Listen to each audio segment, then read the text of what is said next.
তাহলে দেখো যে আজকে আমাদের যেটা পড়া, আমরা এর আগে বয়েলের সূত্র শিখছি, তাই না? তো আজকে আমরা বয়েলের সূত্র প্রয়োগ করে কিছু আমরা ম্যাথমেটিক্যাল টার্ম, কিছু সমস্যা আমরা সমাধান করব। খুবই ইজি, একটু মনোযোগ দিলে বুঝতে পারবা। বইয়ের দিকে যার বই আছে খেয়াল করো, এদিকেও খেয়াল করো, সব দিকে খেয়াল করবা। আমি যখন লিখবো তখন এদিকে খেয়াল করবা। দেখো এখানে আমাদের প্রথম সমস্যা যেটা আছে, সবার বই আছে কিনা জানি না।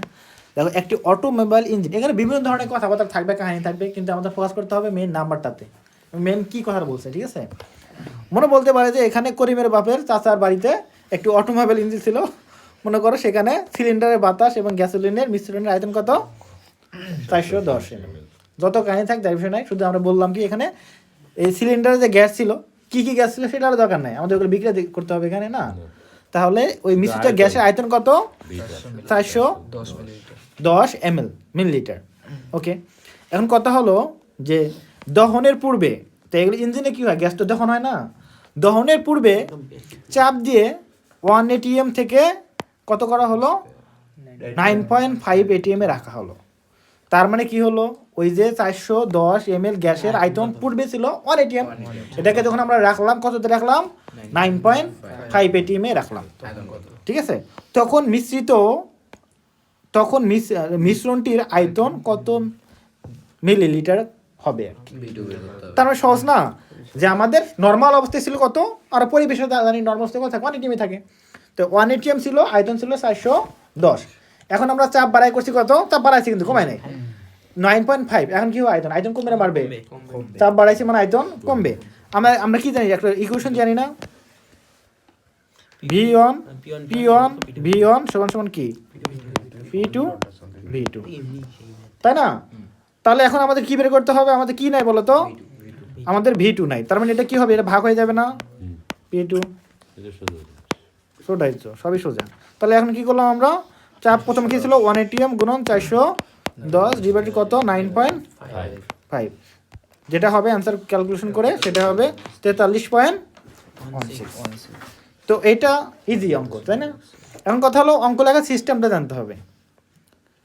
কথা হলো তুমি যখন, আমরা তো আরো অনেকগুলো সূত্র শিখবো, চার্জের সূত্র শিখবো, তাই না?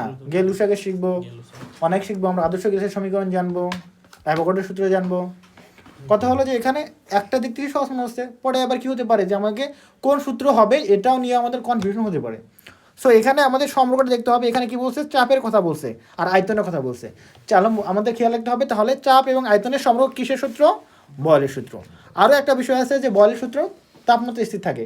দেখবো যে এখানে অনেক অঙ্ক লেখায় থাকবে যে তাপমাত্রা স্থির। তাপমাত্রা স্থির বলতে আমরা বুঝে নেব কি? বয়েলের সূত্র। এবং এখানে দেখবো সম্পর্কটা কার মধ্যে বলছে? চাপ এবং আয়তন, মানে বয়েল। তখন বয়েল সূত্র প্রয়োগ করবো। ওকে, এই জন্য দেখো এখানে কি লিখছে? দক্ষতা। দক্ষতা কি বলতো? এখানে মোল সংখ্যা এবং তাপমাত্রা স্থির, তাহলে পি ভি এর মধ্যে পরিবর্তন ঘটবে, সেহেতু এটা কি সূত্র? বয়েল সূত্র। এটা বুঝে নিতে হবে। লেখার সময় সিস্টেমটা কি? বয়েলের সূত্রের সমীকরণ থেকে পাই এটা। তারপরে তুমি এখানে কী কী তত্ত্ব আছে ডান পাশে লিখবা। কীভাবে? এখানে একটা দাগ দিবা, ছোটো ক্লাসে পড়ছো না ফিজিক্সগুলো, ফিজিক্স এভাবে করছো, এখানে দিয়ে দিবা, এখানে প্রাথমিক অবস্থায় চাপ, গ্যাসের চাপ এত, আয়তন এত এত, ওকে ভিটামিন, আর এখানে লিখবা তখন এই পাশে, ঠিক আছে? একটা সিস্টেমও আছে অঙ্ক লেখার, বুঝছো? তো এটা হলো। এখন দ্বিতীয় অঙ্কটা যদি দেখি আমরা, সমাধানকৃত সমস্যা যেটা আছে, দেখো স্থির তাপমাত্রা ও 1 ATM চাপে, তাপমাত্রা স্থির বলছে কি? 1 ATM চাপে, কয় ATM-এর? 1 ATM চাপে কোনো নির্দিষ্ট ভর ওই নির্দিষ্ট এখানে কিন্তু থাকবে। অক্সিজেনের আয়তন কত? 3.15 লিটার হয়। ওই অক্সিজেনের চাপ কি করা হয়েছে? বৃদ্ধি করে তখন আয়তন করতে হবে। এটা কি সহজ না আগের মতো? তাহলে এটা কিন্তু পারবা। ওকে, এটা গেলাম। এখন দেখো এই যে পরের অঙ্কটা দেখো কি বলছে, এটা একটু কঠিন হতে পারে তোমাদের জন্য। কি বলছে বলো তো? একটি ফ্লাক্সে 10 ATM চাপে, কত ATM চাপে? 10 ATM চাপে 50 লিটার হাইড্রোজেন গ্যাস ভর্তি করা আছে। 10 ATM চাপে 50 লিটার হাইড্রোজেন গ্যাস ভর্তি করা আছে। এখন দেখো 2 লিটার আয়তন বিশিষ্ট কয়টি বেলুনকে ওই সম্পূর্ণ গ্যাস দ্বারা ভর্তি করা যাবে যখন প্রতিটি বেলুনের ভেতর হাইড্রোজেন গ্যাসের চাপ কত? 2 ATM হবে। প্রতি ক্ষেত্রে গ্যাসের তাপমাত্রা স্থির। তাপমাত্রা স্থির মানে কি? তাহলে এখন সহজভাবে বোঝো, ফোকাস করো এদিকে, সহজভাবে বোঝো যে আমাদের বিষয়টা আগের মতো ভাবো, যে আমাদের আয়তন কত? 50 লিটার, চাপ কত 10 লিটার, 10 লিটার মানে 10 এটিএম, চাপ হলো 10 এটিএম, আয়তন হলো 50 লিটার। তাহলে এমন অবস্থা নিয়ে যাব সেখানে আমাদের গ্যাসের আয়তন কত হবে, গ্যাসের চাপ কত হবে 2 এটিএম। তাহলে এখন আমরা আগে ছিল আমাদের চাপ ছিল 10 এটিএম, এখন চাপ করলাম কত 2। এখন কি আমাদের আয়তন বাড়বে না কমবে? অবশ্যই বাড়বে। তাহলে এখন আয়তনটা বের করো, তারপরে মনে করো প্রতি দেখো হ্যাঁ, তারপরে এই 2 দিয়ে ভাগ দাও, আমাদের বের হয়ে যাবে। বুঝতে পারছো? তাহলে আমরা আগে আয়তনটা বাই করবো, 2 এটিএমে কত আয়তন হয়, দেন আমাদের একটা ওই যে ছোট কিসে বলো তো, একটা বেলুনে ধরে এত 2 দ্বারা ভাগ মানে 2 লিটার ধরে একটা বেলুনে, অথবা এত লিটার ধরবে কতটা বেলুনে। কিন্তু এটা তো আমরা এইভাবে করবো না, ওইখানে ডাইরেক্ট ভাগ করে দিব। তাহলে দেখো কি হবে, আমরা যেন দেখো P1 V1 সমান P2 V2। তাহলে এখানে কি ছিল বলো তো, আমাদের 10 গুণন 50, এখানে আমাদের কি P2 কি বলো তো 2। তাহলে এখানে আমরা 2 দিয়ে ভাগ দিব, V2 কত হবে বলো তো, এটা হলো 5, কত হবে 250, তাহলে 250 হবে আমাদের কি V2। তখন কথা হলো আমরা যেটা রাখবো 125 হবে, আমরা রাখবো 2 লিটার করে, তাহলে কয়টা রাখা যাবে, 2 দিয়ে ভাগ দাও 125। তাহলে আমাদের কয়টি বেলুন হবে, 125। পারবা না, সহজ না কঠিন? আচ্ছা, এখন একটা এটার থেকে একটু মনে হয় কঠিন হতে পারে, সেটা কি বলতো, নির্দিষ্ট তাপমাত্রা বয়েল, নির্দিষ্ট তাপমাত্রা মানে বয়েল, নির্দিষ্ট তাপমাত্রা ও 1 এটিএম চাপে, কত চাপে 1 এটিএম চাপে কয়েকটি মার্বেল সহ গ্যাসের আয়তন কত 200 ml। মানে কোনো একটা পাত্রের মধ্যে বা কন্টেনারের মধ্যে যেটাই বলো, ওখানে কি আছে, কিছু গ্যাস আছে এবং সাথে কি আছে, মার্বেল আছে। তার মানে ওই যে আয়তনটা মার্বেল সহ গ্যাসের আয়তন কত 200 ml। কিন্তু এখন কথা হলো তাপমাত্রা অপরিবর্তিত রেখে বয়লের সূত্র, চাপকে কি করছি আমরা দ্বিগুণ করছি, চাপ বাড়ালে আয়তন কমবে না বাড়বে, কমবে। ওই মার্বেল সহ গ্যাসের আয়তন হ্রাস পেয়ে কত হয়েছে 105 হয়েছে।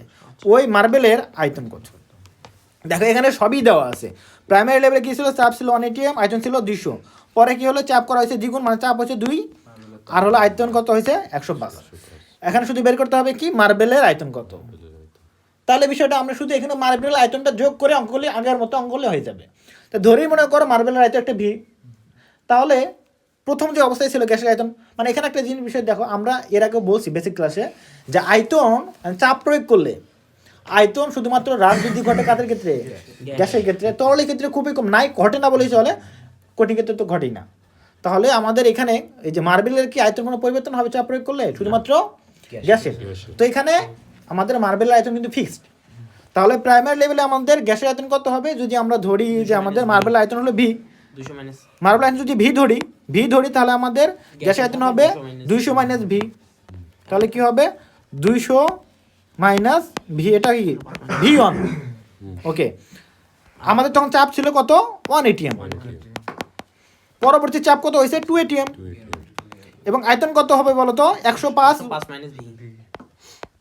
এখন দুইটা কি করতে পারো তোমরা বলো তো, আমরা জানি না যে এই সূত্রের ক্ষেত্রে P1 V1 সমান, বসাই দাও শুধু, এই দেখো P1 V1 equal to P2 V2 বসাই দিলা এখানে, বুঝছো? তাহলে একটা সমীকরণ দ্বারা যাবে এখানে। তাহলে এই পাশে 1 2 থাক, ঠিক আছে। দেখো এখানে সমীকরণ দেখো 200 মাইনাস ভি, এখানে হলো কি 210 মাইনাস 2v, এখান থেকে ভিটা বাড়াই যাবে। ভিটা কার আয়তন ছিল মার্বেলের 10 ml। সহজ না কঠিন? সহজ। তাহলে তো এভাবে তোমরা এখন কি করবা, সবগুলো অঙ্ক, এই যে পরের একটা অঙ্ক আছে এটা তোমরা করবা 1.5, হ্যাঁ করবা, তোমরা করবা। এবং দেখো পরে আছে যে অনেকগুলো নিচে অঙ্ক আছে, শিক্ষার্থী নিজে করো 1.1 বয়েলের সূত্র ভিত্তিক সমস্যা। কত আছে বলো তো, অনেকগুলো আছে, সবগুলাই দিব, সবগুলাই করবা, দেখে আসবে, অনেক করতে হবে, করতে হবে, সবগুলাই করতে হবে, কালকেই তো আছে, বেশি হলো কি না, না বেশি হয়নি, এরপরে আরো আছে না। তাহলে কয়টা অঙ্ক আছে এখানে, 14টা, করতে সমস্যা হবে। এখানে যতক্ষণ থাকি ততক্ষণ মনে হয় করতে পারবো, দিলে পরের দিন অবশ্যই করে আসবো, যাই করবা, টাইম নিয়ে করতে গেলে হবে। শোনো করবা, কথা করতে হবে, টিম ওয়ার্ক করতে হবে। কেউ একটা পারলা না, অন্য জনের রুমে গিয়ে জিজ্ঞেস করবা যে এটা কি হবে, কিভাবে হবে, বুঝতেছি না, তাহলে যে গেল। আর যে শিখাই দিবে তারও দক্ষতা বাড়বে, ঠিক আছে? এইভাবে করবা, ঠিক আছে? ঠিক আছে, একে অপরের হেল্প নিয়ে শেষ করবা। এখন দেখো উপরের দিকে আসো, আমরা আরো একটু শিখবো। বয়েলের সূত্র থেকে আরও কিছু আছে আমাদের, অঙ্কটা করব। অনুসিদ্ধান্তটা এই দেখো, হ্যাঁ, বয়েলের সূত্রের অনুসিদ্ধান্ত। এখানে দেখো বিষয়টা আমরা আগে বলি, আমরা আগে সূত্রটাই বলি আগে। দেখো এই যে এখানে যেমন আমাদের একটা যে আমরা দেখছিলাম যেটা সূত্র দেখলাম বলে, সেটা হলো আমাদের ভি এবং পি এর মধ্যে আয়তন এবং চাপের মধ্যে সম্পর্ক। এখন একটা কথা হলো যে মনে করো যে যেটা আমরা সম্পর্ক পাবো সেটা হলো কি বলতো, আমাদের চাপ এবং ঘনমাত্রার সাথে চাপ এবং ঘনমাত্রাকে যদি আপোষ করি। জি আচ্ছা মনে করো যে এই ঘনমাত্রার সাথে আবার কি সম্পর্ক আছে বলতো, ভি না? আয়তন। অর্থাৎ ঘনমাত্রা কাকে বলে? একক আয়তনের ভরকে কি বলা হয়? ঘনমাত্রা। একক আয়তন ডি সমান m/v এম ভাগ ভি। একক আয়তনের ঘনমাত্রাকে, একক আয়তনের ভর ভরকে কি বলা হয়? ঘনমাত্রা। ঘনমাত্রা বলা হয়। ওকে ওকে, আমরা এটা কীভাবে আনছি ওটা পরে বলবো। তাহলে আমরা নর্মালি যদি খেয়াল করি যে মনে করো যে একটা এরকমভাবে পাত্র আছে, গ্যাস আছে, সরি সেটা আছে গ্যাসের কণাগুলো, তুমি যদি চাপ প্রয়োগ করে সংকুচিত করো, ঘনত্ব বাড়বে। গ্যাসের অণুগুলো কাছাকাছি আসবে না? তার মানে কি হলো, ঘনমাত্রা বাড়ছে না কমতেছে? বাড়বে। বাড়বে। তার মানে কি বুঝলাম, তাহলে সম্পর্কটা কি হলো, চাপ বাড়ালে ঘনমাত্রা বাড়তেছে, চাপ বাড়ালে ঘনমাত্রা বাড়ছে। তার মানে কি হলো, সমানুপাতিক না? ঘনমাত্রা হয়তো ঘনত্বই, ঘনত্ব বাড়তেছে, তাহলে চাপ বাড়ালে ঘনত্ব বাড়তেছে, তাহলে কি হবে, এটা সমানুপাতিক। ঠিক আছে, তাহলে আমরা লিখতে পারি পি সমানুপাতিক রো FD তাহলে এটাই কিন্তু আমাদের কিন্তু সূত্র। পি সমানুপাতিক ডি কে তুমি কি করতে পারো, তাহলে পি সমান কে ডি বা কে, তাহলে কি লিখতে পারো, এবার শেষে ভাগ হবে পি ভাগ ডি সমান কে। তাহলে এখন আগের মতো সম্পর্ক বের করতে পারো, P one D one P two. Okay, এখন সূত্রটা আমরা একটু ফর্মাল ভাবে আসি, এটা তো বুঝলাম। ফর্মাল ভাবে কীভাবে আসলো, আমরা জানি বলের সূত্র কি, অনুসিদ্ধান্ত মানে একটা আমাদের সূত্র থেকে যেটা পাই। তাহলে দেখো পি ওয়ান ভি ওয়ান সমান পি টু ভি টু, এটা তো জানি। ভি কা ভাঙা এখন দেখো ভি সমান আমরা কি লিখতে পারি, ডাব্লু ভাগ, m ভাগ রো বা w/রো হ্যাঁ ডাব্লু ভাগ কি বলতো, ভি, w/রো w/d ডাব্লু ভাগ ভি। ডি সমান কি লিখতে দেন, ঘনত্ব সমান জানি কি বলতো, ডাব্লু ভাগ ভি। তুমি ডাব্লু ভাগ ভি। এখন কথা হলো আমাদের কি দরকার, এখানে আমরা ভি কে রিপ্লেস করবো, কাকে? এই জন্য আমরা কি চাচ্ছি বলতো, আমরা ভি বের করবো, ভি সমান ডাব্লু ভাগ ডি। আবার এই পাশে ভি সমান কি, ডাব্লু ভাগ D1 D2 ডি টু। তাহলে আমরা কি করতে পারি, এই যে ভিড় জায়গাগুলোকে আমরা রিপ্লেস করলে দিলে কি হয়ে যাবে, আমাদের এই সূত্রটা আছে P one W D one P two W D two. W তো ফিক্স জিনিস, তাই না? ভর কি কম বেশি হবে? তুমি যাই করো ভর কি কম বেশি হবে না? তাহলে এটা তুলে দাও, ওইভাবে করে যে কাটা যায় না, তাই না? সমান সমান, তাহলে কি P one D one by P two B two. D2 সহজ না কঠিন? সমান কে? কঠিন কি? এমনিতেই বুঝছো, এমনিতেও তো আগেরটাই বুঝছো সূত্র, এটা এমনিতে বলে দিলাম, না বুঝলেও সমস্যা নেই। ওই রো এর মান বসে। হ্যাঁ, তাহলে এই যে সূত্র দাঁড়ালো আমাদের এটা, কারণ ডাইরেক্ট আমরা বলতে পারি যে স্থির তাপমাত্রা নির্দিষ্ট ভরের কোনো গ্যাসের আয়তন ওই গ্যাসের উপর প্রযুক্ত চাপের সমানুপাতিক। বুঝতে পারছো? ঘনত্ব কি বলি, আয়তন বলে ফেলছি। ওকে, ঘনত্বের সমানুপাতিক। ওকে, তাহলে এগুলো আমরা পারবো। এখন একটা সূত্র হলো, এটা হলো আমাদের চার্লসের সূত্র। কার বলো তো, কি সমস্যা আসো কেন? এখন হলো আমাদের চার্লসের সূত্র। এটা আবার কার সাথে বলো তো, গ্যাসের আয়তন এবং তাপমাত্রার মধ্যে সম্পর্ক।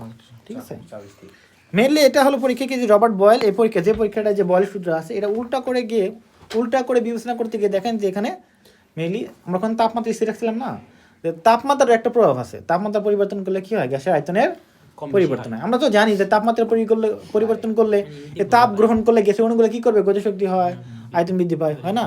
আবার তাপমাত্রা তাহলে যদি কমায়, সেক্ষেত্রে কি আয়তন হ্রাস পাবে। মেনলি এইটারই একটা সূত্র প্রয়োগ করেন তিনি, যে তাপমাত্রা হলে তাহলে কি হলো বলতো, গ্যাসের আয়তন তার তাপমাত্রা সমানুপাতিক। এটা হলো মেনলি ফাইনাল, এটা পরে আসছে। তো ফাইনাল যেটা আসলো সেটা হলো গ্যাসের আয়তন তাপমাত্রা সমানুপাতিক। তা ভি সমানুপাতিক টি। তাপমাত্রা বাড়ালে আয়তন বাড়বে, তাপমাত্রা কমালে আয়তন কমবে। তো এটা তো সহজ কথাই বললাম, আমরা এখন ভেতরে যাই একটু। ঠিক আছে, তো তার সূত্রটা দেখি, অনেক কথাই আছে এখানে। ঠিক আছে, সূত্র আদর্শ গ্যাসে আছে নাকি? আদর্শ গ্যাসে আছে নাকি এগুলো? এইগুলো সবই তো আদর্শ গ্যাসের ক্ষেত্রে। ওই আদর্শ গ্যাসের সমীকরণ, হ্যাঁ এটাই, ওটা আছে এগুলো। বুঝছিল তো। এখন দেখো তাহলে বয়েলের সূত্রটা কি, বয়েলের সূত্র হলো, দেখো এই যেটা মুক্ত করতে হবে একদম, স্থির তাপমাত্রা, স্থির চাপে, আগেরটা কি ছিল বলো তো? স্থির তাপমাত্রায়, ঠিক আছে? ওকে, ওটা ছিল বলো কি আইসোথার্ম, আইসোথার্ম, তাই না? আর এটা কি হবে? এটা কি হবে বলো তো? আইসো টেম্পারেচার। এটা হলো কি স্থির চাপে না, আইসোবার, আইসোবার। আয়তন যদি ফিক্স থাকে তখন আইসোকোর, আইসোকোর, আইসোকোর। তাহলে আইসোথার্ম, আইসোবার, আইসোকোর, তিনটা। আমরা এরপর একটা দেখবো, ঠিক আছে?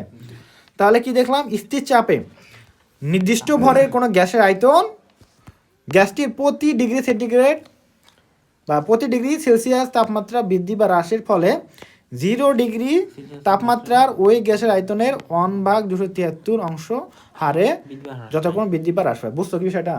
বিষয়টা বোঝে না হয়তো অনেকে, আমি বিষয়টা বলি যে কি বলছে। আমরা বললাম যে তাপমাত্রা বাড়াইলে বা কমাইলে কি হয়? আয়তন হ্রাস বা বৃদ্ধি ঘটে। তো এটা কতটুকু কমবে বা বৃদ্ধি পাবে সেটা হলো কি বলতো? যে আমরা জানি এই যে পরম স্কেলের ক্ষেত্রে আমরা জানি তাপমাত্রার ক্ষেত্রে, কেলভিন স্কেলের ক্ষেত্রে আমরা ধরি কত? 273 থেকে। ওকে, তো এখানে বলি যে প্রতি ডিগ্রি সেন্টিগ্রেড তাপমাত্রা, আমরা জানি প্রতি ডিগ্রি সেন্টিগ্রেড 1 কেলভিন সমান না। ওকে, তো কথা হলো এখানে যে প্রতি ডিগ্রি সেন্টিগ্রেড তাপমাত্রার ক্ষেত্রে বৃদ্ধি করলে কতটুকু বৃদ্ধি পাবে এবং প্রতি ডিগ্রি সেন্টিগ্রেড তাপমাত্রা হ্রাস করলে কতটুকু আয়তন হ্রাস পাবে সেটা একটু সম্পর্ক বলছে। তো ধরিয়ে মনে করো যে 0 ডিগ্রিতে আমাদের একটা আয়তন আছে ফিক্সড, 0 ডিগ্রিতে একটা আয়তন আছে ফিক্সড, এটাকে আমরা ভি নট ধরলাম। এখন কথা হলো 0 ডিগ্রি থেকে যদি আমরা বেশি যাই বা কমে যাই তাহলে কত ডিগ্রি, মানে প্রতি ডিগ্রির জন্য, মানে প্রতি ডিগ্রির জন্য কতটুকু করে হ্রাস বা বৃদ্ধি পাবে সেটা বলছে। যে মনে করো 0 ডিগ্রিতে আয়তন কত? V naught. তাহলে এই ভি নটের 273 ভাগের 1 ভাগ, বুঝতে পারছো? তাহলে প্রতি ডিগ্রির জন্য আমাদের বৃদ্ধি বা হ্রাস ঘটবে ভি নট ভাগ 273। তা আদি অবস্থার আয়তন তো আমরা জানবো। মনে করো যে আমরা জানি 0 ডিগ্রিতে তার আয়তন ছিল কত? মনে করো সাপোজ মনে করো 273 ছিল, 273 লিটার ধরলাম। তাহলে কি হবে? প্রতি ডিগ্রি তাপমাত্রা বাড়ার জন্য তার আয়তন বাড়বে কত করে? 273 ভাগ দাও 1 লিটার করে বাড়বে। বুঝতে পারছো? ক্লিয়ার? তাহলে বুঝাইছে যে প্রতি ডিগ্রি সেন্টিগ্রেড তাপমাত্রা বৃদ্ধি করলে বা হ্রাস করলে ভি নটের 273 করে হ্রাস বা বৃদ্ধি হবে। বোঝা গেছে? এখন মনে করো যে আমি তাপমাত্রা বৃদ্ধি করলাম কত? 20 ডিগ্রি, 20/200 তাই না? তাহলে এটা কত হবে? 1 জন্য এত, তাহলে 20 গুণ। বোঝা গেছে? এখন কত তাপমাত্রা পার্থক্য কেলভিনে যাও সেলসিয়াসে তাই, এটা কিন্তু একটা মনে রাখতে হবে, ঠিক আছে? ওকে, এখন আমরা সূত্রটা দেখি। ওকে, এগুলো রিডিং দিবে, অনেক রিডিং এখানে আছে, ঠিক আছে? সো সব দেওয়া যাবে না। এখন দেখো যদি আমরা এখানে সমীকরণের দিকে যাই,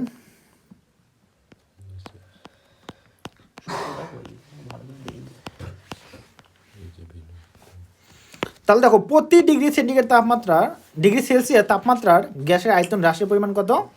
এত। এবং বৃদ্ধির পরিমাণ কত? এতই।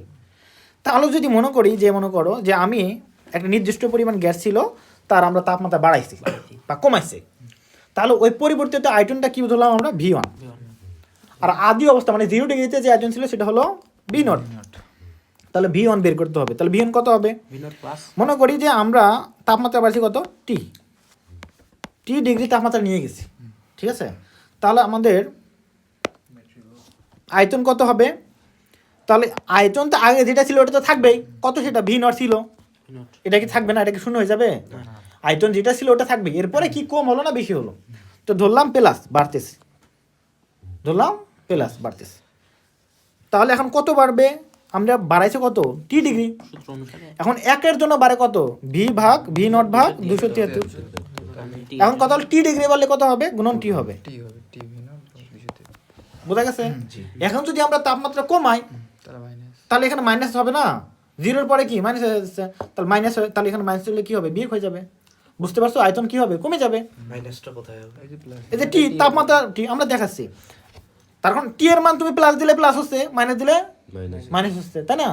মানে এই প্লাসের সাথে মাইনাসটা সামনেই হবে কিন্তু কি হবে? হ্যাঁ, এই প্লাস আর এই পাশে এখানে প্লাস প্লাস কি হবে? প্লাস, আর মাইনাস প্লাসে মাইনাস, তখন এর সাথে মাইনাস হবে, কমে যাবে। আমরা একটু দেখি প্র্যাকটিক্যালি। তো এটা দেখতেছি আমরা যদি তাপমাত্রা বাড়ায় ধীরে ধীরে তাহলে কি হবে? আয়তনও বাড়বে। তাপমাত্রা বাড়াতে থাকলে আয়তন ধীরে ধীরে বাড়বে। তো তাপমাত্রা বাড়াতে বাড়াতে আমি করলাম কত? 273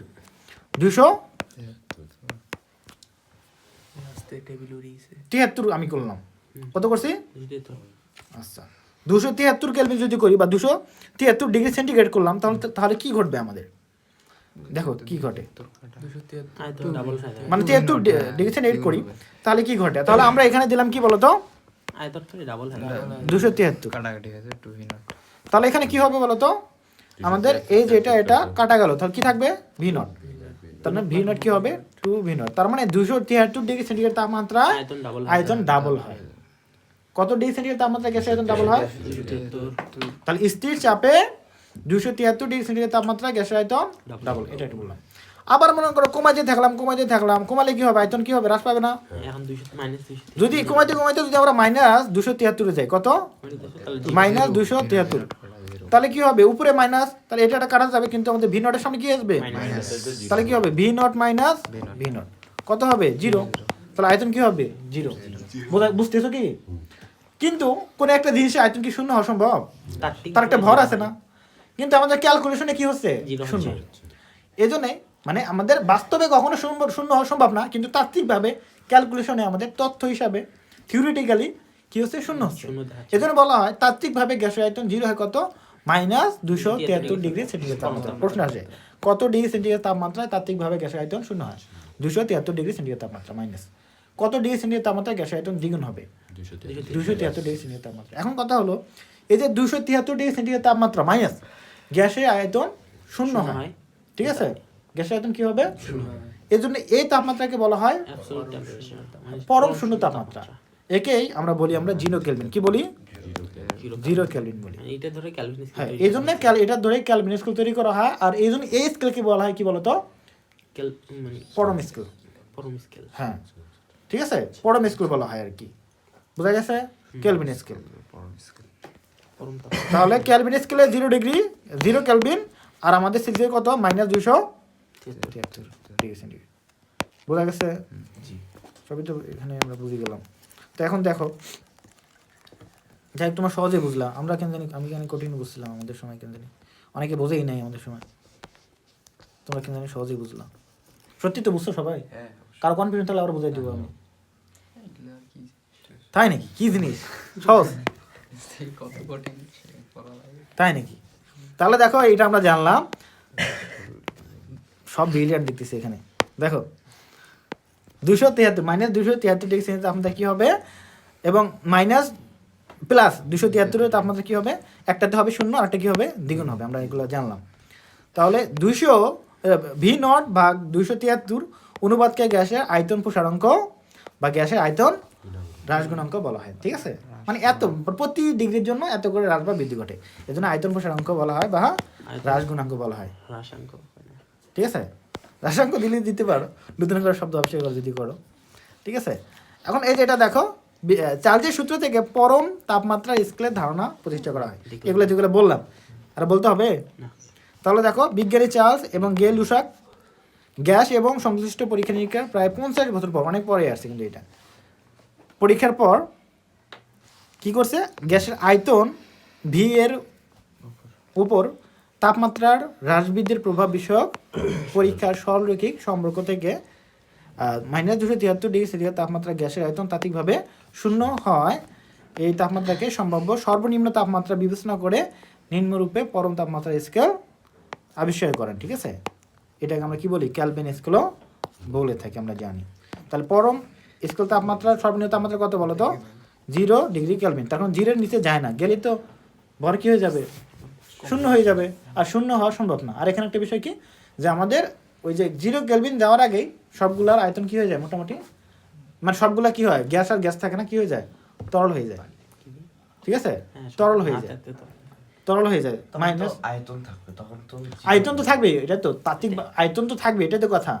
পরীক্ষার দিকে এটা পরীক্ষা মানে আমাদের থিওরিটিক্যালি যে আমাদের এই সমীকরণ দ্বারা কি হয় শূন্য, বাস্তবে হবে না, এই জন্য বলা হয় তাত্ত্বিক ভাবে সমীকরণ সত্য, কিন্তু শেষে কি সত্য না, মানে ওটার প্রসঙ্গ একটা হ্যাঁ, বাদ প্রসঙ্গ। দিয়ে এটা হিসাব করে।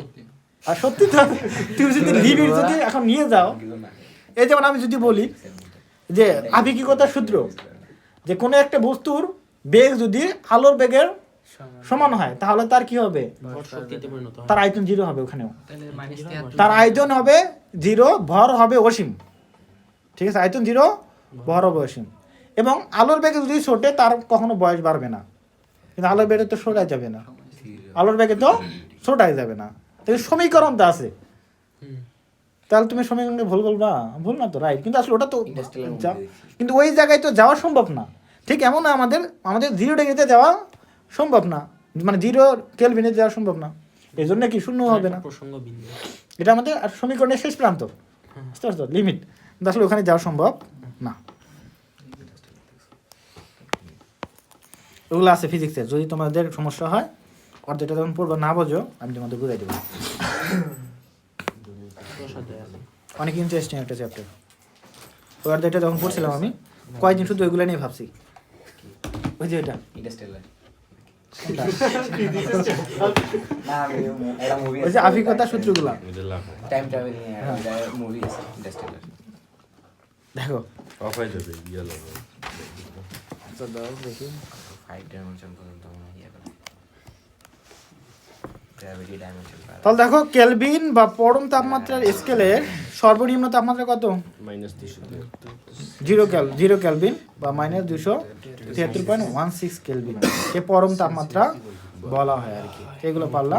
এখন কত, যে কোনো একটা তাপমাত্রাকে যদি আমরা কি করতে চাই বলো তো, কেলভিনে করতে চাই, সেলসিয়াসটা সেটা কি করতে পারি বলো তো, সেলসিয়াস থেকে তাপমাত্রা আমরা যোগ দিলে হয়ে যাবে। সেলসিয়াসকে তাপমাত্রা ঋণাত্মক মানও থাকলেও কেলভিনে কোন ঋণাত্মক হবে? ওটাই তো শেষ। হ্যাঁ, ঋণাত্মক হবে না। -273 এবার মনে রাখতে হবে। তাহলে চার্জের সূত্রটা আমরা সরল করে পাই কি, যেটা প্রথমে বলছিলাম, স্থির চাপে নির্দিষ্ট ভরের কোনো গ্যাসের আয়তন তার পরম তাপমাত্রার বা কেলভিন স্কেলের তাপমাত্রার সমানুপাতিক। এটা কিন্তু সেলসিয়াস স্কেল বলি নাই, কি স্কেল? কেলভিন। কেলভিন। অর্থাৎ এখানে কি বলতো, ভি সমানুপাতিক টি, এবং এটা কিন্তু কি আমাদের কেলভিন। ঠিক আছে, হ্যাঁ। তার মানে কি বুঝলা এখানে, যে এখানে যদি মনে করো তাপমাত্রা দ্বিগুণ করা হয় আয়তন কত হবে? তাপমাত্রা দ্বিগুণ করা হলে আয়তন কত হবে? কিন্তু এখানে ঝামেলা আছে, তুমি যদি সেলসিয়াসে দ্বিগুণ করো কেলভিনের তাহলে কিন্তু দ্বিগুণ হবে না, ওই সূত্রে খাটাতে হবে। তাহলে এই সূত্র খাটবে না। সেলসিয়াস দ্বিগুণ করলে কিন্তু আমাদের আয়তন দ্বিগুণ হবে না। এই যে এখানে দেখো সুন্দর করে বলা আছে, তখন বড়টা। মনে করো তুমি 200 ছিল, তাপমাত্রা হলো 200 ডিগ্রি ছিল, তুমি করলে হলো 400 ডিগ্রি, তাহলে কি আয়তন দ্বিগুণ হবে?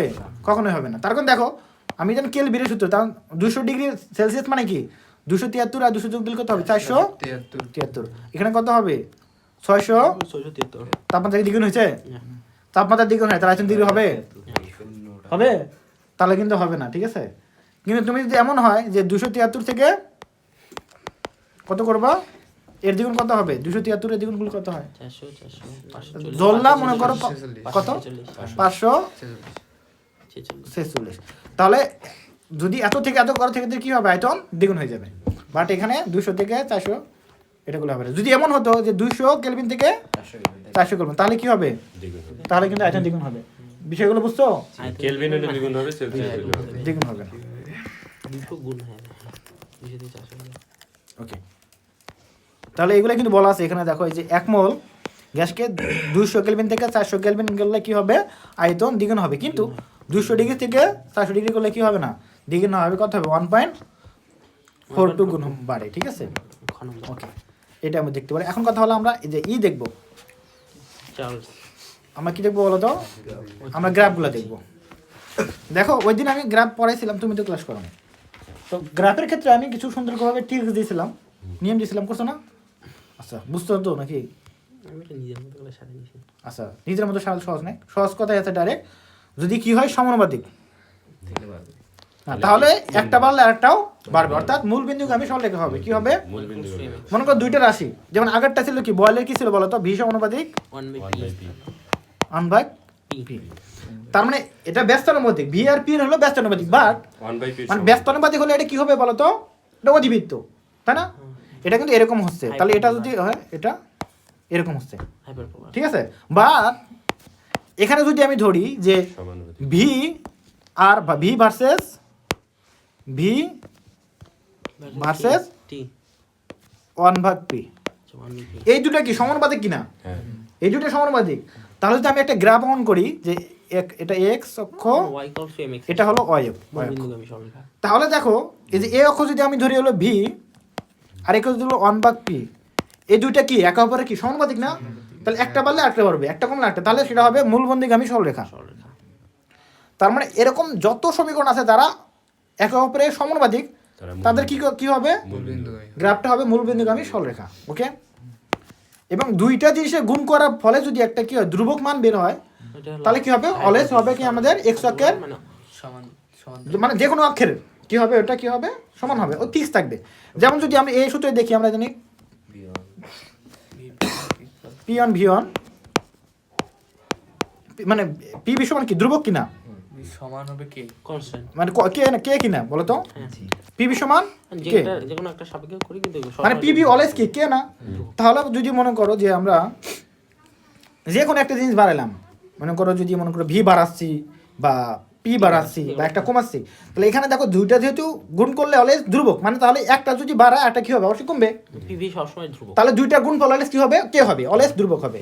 তাহলে যদি একটা এরকম একটা গ্রাফ করি যে এই পাশে আছে পিভি, এক্স অক্ষ এই পাশে আছে পি, সমান্তরাল তাহলে পি আমরা এদিকে যতই যাব বাড়াবো লাভ নেই। কিন্তু পিভি তো একই থাকবে, ভি কমবে, অর্থাৎ পি বাড়াচ্ছি মানে ভি কম দিচ্ছে, কিন্তু গুণফল অলওয়েজ কি হবে সমান হবে। এটা যা ছিল মানে কনস্ট্যান্ট তাই থাকবে, এটা বাড়বে কি এটা উপর দিকে যাবে থাকবে, ঠিক আছে, এরকম বিষয়টা হবে। নিচেও যাবে না।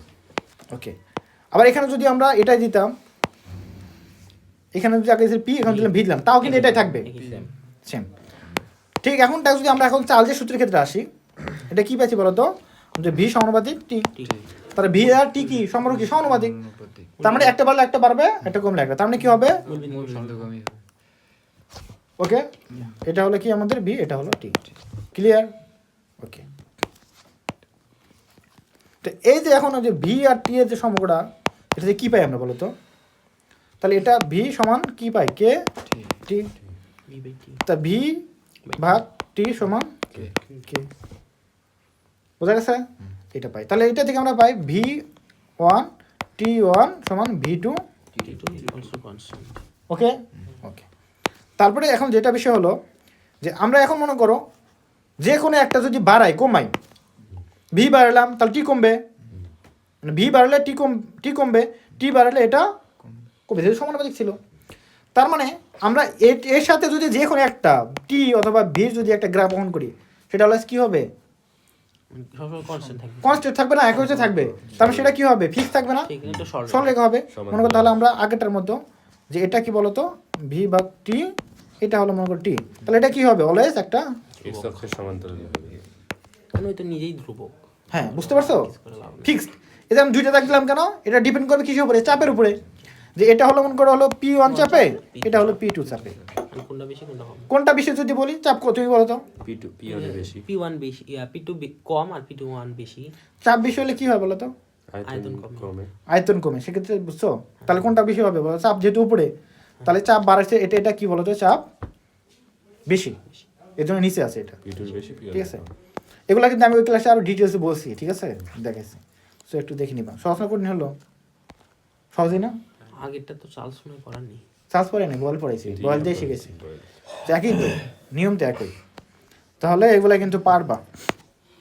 তাহলে এই যে এগুলো দেখছো এখানে যে কোনটা বেশি, এগুলো দেখো নিচেরটাই বেশি চাপ বেশি, বুঝতে পারছো, এগুলা দেখবা একটু পড়লে বুঝতে পারবা।